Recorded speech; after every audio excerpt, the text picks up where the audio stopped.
أَوَمَنْ كَانَ مَيْتًا فَأَحْيَيْنَاهُ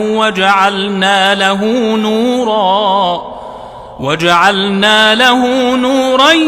يَمْشِي بِهِ فِي النَّاسِ كَمَنْ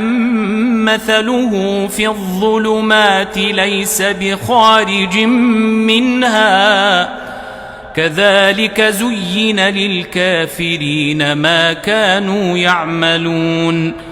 وَكَذَلِكَ جَعَلْنَا فِي كُلِّ قَرْيَةٍ أَكَابِرَ مُجْرِمِيهَا لِيَمْكُرُوا فِيهَا وَمَا يَمْكُرُونَ إِلَّا بِأَنفُسِهِمْ وَمَا يَشْعُرُونَ